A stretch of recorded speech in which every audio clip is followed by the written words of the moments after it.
contabilizados más o menos en básica a 3 millones de víctimas en el país. Este número no se parece a nada con las adicciones, a nada con la bulimia, a nada con la anorexia.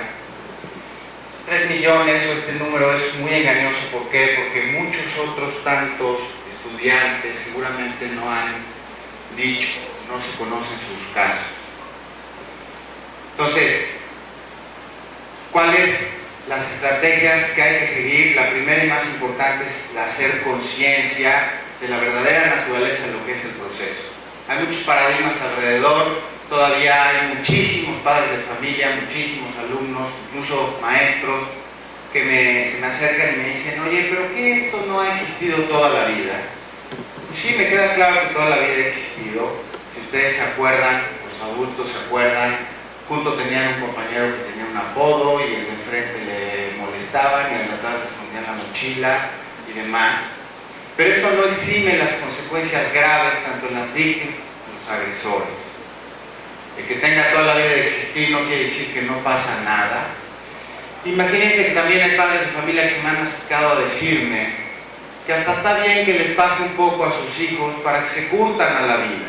¿Por qué? Porque se van a enfrentar en el medio laboral con agresiones y se van a enfrentar a lo mejor en la familia con agresiones, y entonces está bien que vayan desarrollando agresiones, o no sé qué es lo que estos padres de familia piensan que se va desarrollando. Entonces, bueno, el fenómeno de bullying no es una historietita de un niño que tiene creatividad para encontrar un buen escondite y ahí poner la mochila del de enfrente, o alguien que tiene habilidad para poner un buen apodo que incluso nosotros como grupo nos reímos porque ciertamente parece al apodo. Esto no es el bullying. Hablar de bullying es hablar de la vida, y ustedes al final de la conferencia se van a dar cuenta si es hablar de la vida o es hablar de un problema privado de niños o de un juego. Siempre existe. Se trata el bullying, se trata de un proceso intencionado por parte de los agresores, con conocimiento de las estrategias que van a utilizar para someter a sus víctimas y sobre todo controlar el sistema emocional de las víctimas. Esto es una locura.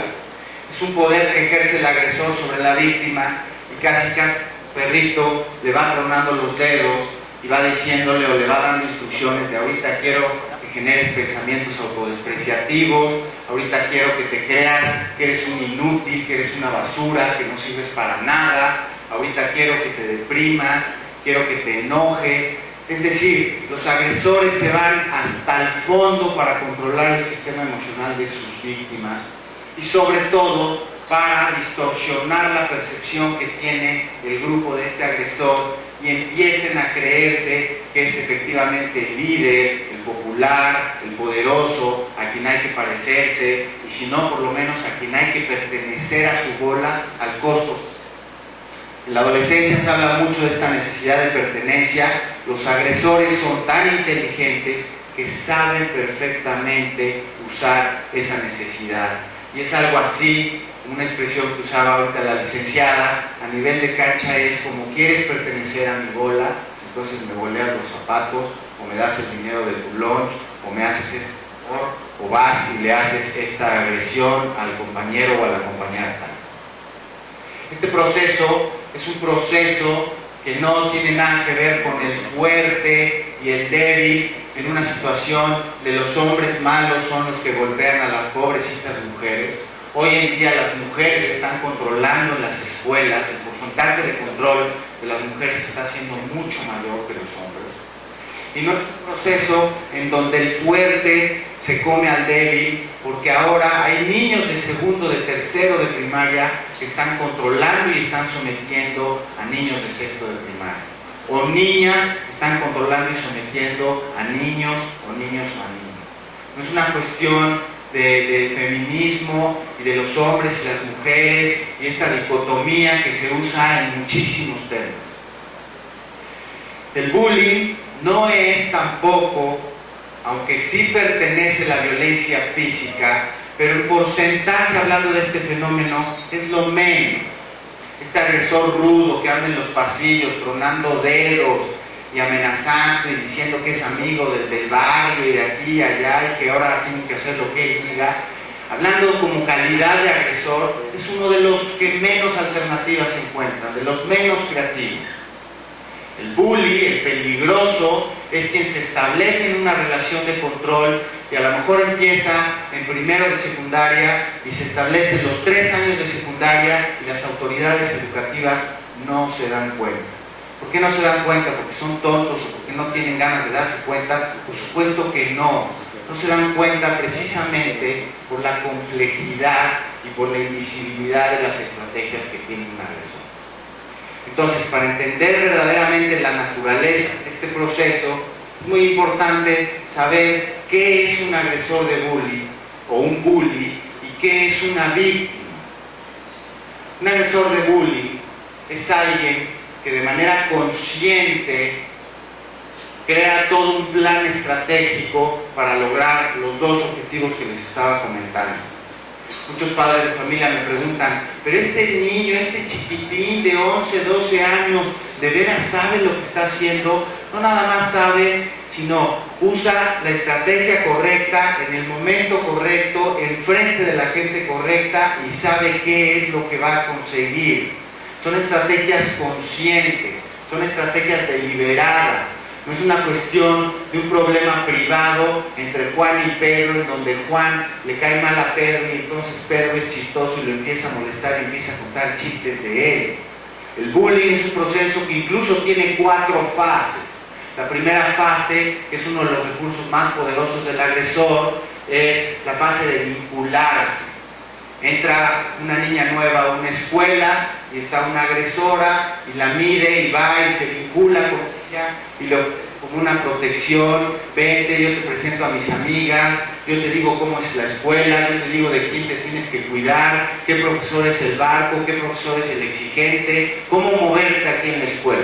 Y en ese momento la niña nueva que está en una posición vulnerable porque no conoce el ambiente, no sabe del cambio a lo que se va a enfrentar, se muestra muy agradecida con la agresora.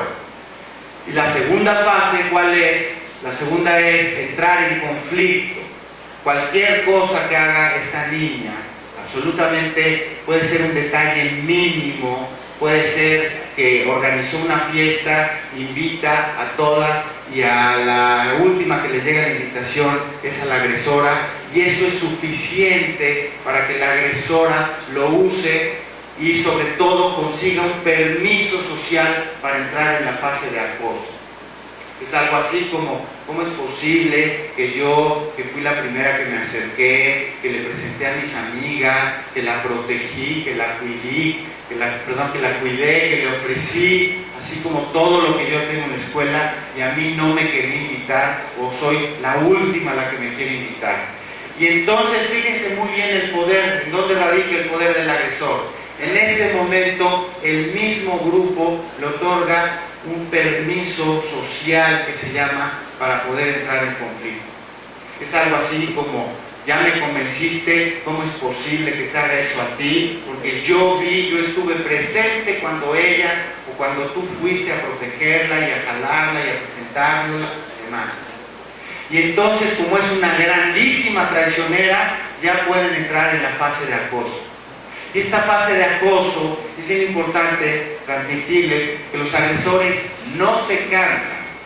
Hay algunos consejos de los padres de familia como: no te juntes con ella y vas a ver que se le olvida, escóndete por ahí 3 semanas y a la tercera semana te apareces y ya se le olvidó. Esto es completamente falso. ¿Por qué? Porque los agresores se encuentran atrapados en una necesidad de reconocimiento, en donde todos los días necesitan controlar y someter para ganar el reconocimiento del grupo, y en donde los agresores, por su propia naturaleza, en ese momento, en ese rol, no se dan permiso de empatizar, no se dan permiso de contactarse con sus propias emociones. Muchas veces hay esfuerzos en las escuelas de generar del agresor a la víctima cierta empatía, y eso no funciona en lo absoluto. Incluso el agresor